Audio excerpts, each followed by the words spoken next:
बिस्मिल्लाहिर्रहमानिर्रहीम अस्सलामुअलैकुम। Welcome back to my channel. तो कैसे हैं जी आप सब लोग। मैं उम्मीद करती हूँ कि सब खैरियत से होंगे। तो आज मैं आपके साथ जो रेसिपी शेयर करने लगी हूँ ना, वो है दही बड़े की रेसिपी। मार्केट से कई गुना बेहतर आप घर पे बना सकते हैं। तो ऐसी मैं आपके साथ टिप्स एंड ट्रिक्स शेयर करूंगी जिनको आप फॉलो करके पहली दफ़ा ही दही बड़े घर में परफेक्ट तरीके से बना सकेंगे। इन दही बड़ों को बनाने के लिए हमें किसी भी किस्म की दाल की ज़रूरत नहीं होगी। तो बिना टाइम वेस्ट के वीडियो शुरू करते हैं। वीडियो शुरू करने से पहले यहाँ पर आपसे एक छोटी सी रिक्वेस्ट है कि चैनल पे न्यू है तो प्लीज़ चैनल को जल्दी से सब्सक्राइब कर दें। बिस्मिल्लाहिर्रहमानिर्रहीम। तो ये दही बड़े बनाने के लिए यहाँ पर मैंने 3 बड़े चम्मच भर के बेसन लिया है।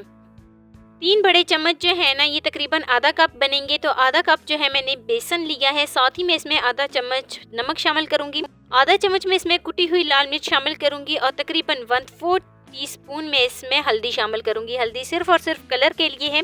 और 1/4 चम्मच में इसमें बेकिंग सोडा शामिल करूंगी। जो खाने का सोडा होता है वही मैं इसमें शामिल करूंगी, तकरीबन चुटकी भर। ये क्या करेगा कि बड़ों को बहुत ही अच्छे तरीके से फुला देगा। इससे बड़े जो हैं वो अंदर तक पकेंगे। तो साथ ही मैं इसमें तकरीबन हाफ प्याली पानी शामिल करूंगी। बहुत ही अच्छे तरीके से मिक्स कर लेती हूँ।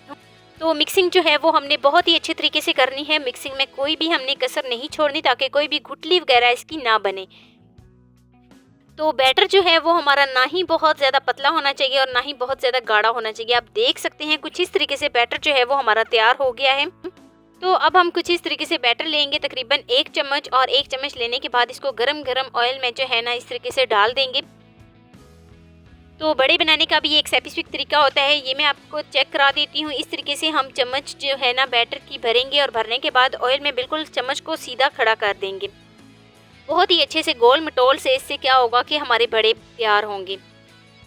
तो सारा बैटर जो है वो मैंने बिल्कुल इसी तरीके से डाल दिया है, उलट पुलट करके। यहाँ पर हमने फ्लेम जो है शुरू में हाई रखी थी, अब यहाँ पर हम फ्लेम जो है वो लो कर देंगे ताकि बड़े जो हैं वो बहुत ही अच्छे तरीके से अंदर तक पक जाएं और फूल जाएं। तो दोनों साइडों से मैं इसकी साइडें चेंज करती हूँ, उलट पुलट करके दोनों साइडों से बहुत ही अच्छे तरीके से इनके ऊपर गोल्डन सा एक कलर ले आती हूँ। तो काफ़ी हद तक जो है ना इनका कलर चेंज हो गया है। तो यहाँ पर हम फ्लेम को ऑफ करते हैं और बड़े जो हैं उनको एक छन्नी में, एक स्ट्रेनर में इस तरीके से निकाल लेते हैं। देखें, ना ही ये बहुत ज़्यादा जले हैं और ना ही जो है ना कच्चे हैं। बहुत ही खूबसूरत सा इसका जो है ना गोल्डन सा कलर आया है। तो अभी मैं इनको जो है ना एक प्लेट में निकाल लेती हूँ और इनको रूम टेम्परेचर पर छोड़ देती हूँ ताकि ये जो है ना ठंडे हो जाएं। आप इसी तरीके से चाहें तो इनको स्टोर भी कर सकते हैं। तो 1 गिलास पानी लेंगे एक बर्तन में। 1 गिलास पानी लेने के बाद जो हमारे बड़े हैं वो रूम टेम्परेचर पर आ गए थे। तो यहाँ पर जो है ना वो मैं सारे इसमें डाल दूंगी। तकरीबन 1 से 2 मिनट के लिए इनको इसी तरीके से डिप रहने दूंगी। फिर हल्का सा ऊपर से प्रेस करूंगी ताकि सारा जो भी हमने इसमें ऑयल था वो निकल जाए। और थोड़ा सा हमने इसमें नमक जो है वो ज़्यादा ऐड किया था। तो इस तरीके से हल्का सा दबाएंगे ताकि बिल्कुल जो है ना एक अच्छी सी कंडीशन में हमारे बड़े जो हैं आ जाएं।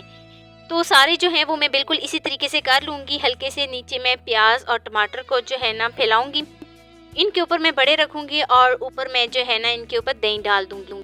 अच्छा, एक स्टेप जो था वो मुझसे थोड़ा सा मिस हो गया था। जब मैंने दही को तैयार किया था तो उसको अच्छे तरीके से मैंने दही को फेंट कर उसमें तकरीबन 1 चम्मच मैंने चीनी डालकर बहुत ही अच्छे तरीके से उसको मिक्स कर लिया था। और मिक्सिंग करने के बाद उसको मैंने फ्रिज में रख दिया था ताकि दही बहुत ही अच्छे तरीके से ठंडा हो जाए। तो बड़ों के ऊपर इस तरीके से हम जो है ना दही डालेंगे और डालने के बाद सारा दही मैं इसी तरीके से इनके ऊपर ऐड कर दूँगी। तो साथ ही मैं इसमें 2 चम्मच भर के केचप शामिल करूंगी। आप चाहें तो इस स्टेज पर जो है ना इमली की चटनी का भी इस्तेमाल कर सकते हैं। इमली की चटनी से एक बहुत ही अलग सा इसका फ्लेवर आता है, बहुत ही अच्छा सा इसका टेस्ट बनता है। तो केचप ऐड करने के बाद यहाँ पर मैंने हरी चटनी ली है। हरी चटनी को भी इस तरीके से इसके ऊपर डाल देती हूँ। तो मज़ेदार से हमारे जायकेदार से दही बड़े बनकर तैयार हो गए हैं। ये दही बड़े बनाने का एक ऐसा आसान तरीका है जिससे हर कोई बना सकता है। अगर मैं कहूँ बच्चे भी बना सके तो बिल्कुल सही है। ये दही बड़े बच्चे भी बना सकेंगे क्योंकि मैंने आपके साथ बिल्कुल आसान तरीके से दही बड़ों की रेसिपी शेयर की है। तो ये है जी इसकी फाइनल लुक, अंदर से बिल्कुल जूसी दही बड़े जो हैं वो बनकर तैयार हो गए हैं। तो कैसी लगी जी मेरी आपको आज की वीडियो। तो वीडियो आपको ज़रा सी भी अच्छी लगी हो तो लाइक कर देना। फर्स्ट टाइम है चैनल पे तो चैनल को लाजमी सब्सक्राइब कर देना और बेल आइकॉन को प्रेस कर देना ताकि मेरी डेली वीडियो आप तक पहुँच सके। दोस्तों के साथ, रिश्तेदारों के साथ शेयर लाजमी करना और मुझे एक प्यारा सा खूबसूरत सा फीडबैक लाजमी देना कि मेरी आपको आज की वीडियो कैसी लगी। तो मिलते हैं नेक्स्ट वीडियो में एक नई रेसिपी के साथ। अपना बहुत सारा ख्याल रखना, अपने से ज़्यादा दूसरों का। अल्लाह हाफिज़।